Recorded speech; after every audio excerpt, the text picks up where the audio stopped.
আল্লাহ শুধু চাই বান্দা কখন আল্লাহকে ডাকবে, আল্লাহ শুধু চাই বান্দা কখন তওবা করে আবার সেই ইসলামের পথের মধ্যে ফিরে আসবে।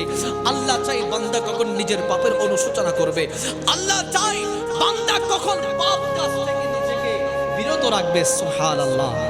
আপনি দেখেন না, এত পাপ করছেন, এত গুনাহ করছেন, যখন আপনি আপনার মনকে শীতল করে, যখন আপনি আল্লাহর ঘরে মসজিদে চলে এসেছেন, আল্লাহকে ভয় করছেন, আল্লাহর ভয় অন্তরে রেখেছেন, বিগত সময়ে অনেক পাপ করেছিলেন, আপনার মতো পাপী দুনিয়ার জমিন দুইটা ছিল না, কিন্তু যখন আল্লাহর ঘরে চলে এসেছেন, সিজদার মধ্যে পড়ে যখন আল্লাহর কাছে যখন মাফ চেয়েছেন, আল্লাহ তো আপনাকে মাফ করে দিয়েছে।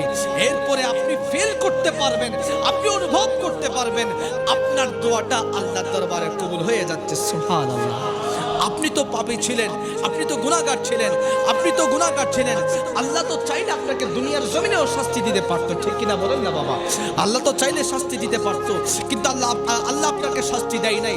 আল্লাহ আপনাকে সুযোগ দিয়েছে, একবার, দুইবার, তিনবার আল্লাহ আপনাকে সুযোগ দিয়েছে, হায়াত দিয়েছে। আল্লাহ চেয়েছে আপনি কখন আবার আল্লাহর রাস্তায় ফিরে আসবেন। যখন বুঝতে পারলেন আপনার পথটা হচ্ছে আমার রাসূল পাকের দেওয়া পথ নয়, আমার রাসূল পাকের নির্দেশিত পথ নয়, সেটা হচ্ছে শয়তানের পথ।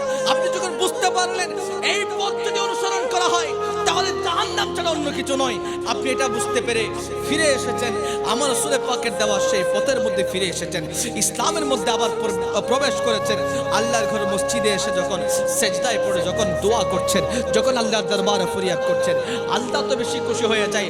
ফেরেশতাদেরকে ডেকে বলে, এরে আমার ফেরেশতারা, এরে আমার ফেরেশতারা, দেখ না আমার এই বান্দাটা গুনাহগার ছিল, আমার এই বান্দাটা পাপ করত।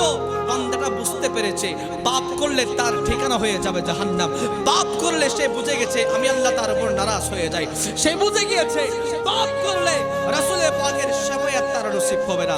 সে যখন বুঝতে পেরেছে নিজেকে সংশোধন করেছে, আল্লাহর ঘর মসজিদে এসে গিয়েছে, আমার ঘর মসজিদে এসে গিয়েছে, আমার দরবারে ফরিয়াদ করছে, ক্ষমা চাচ্ছে। ফেরেশতারা দেখ আমি এই আমার বান্দাটাকে মাফ করে দিয়েছি। সুবহানাল্লাহ।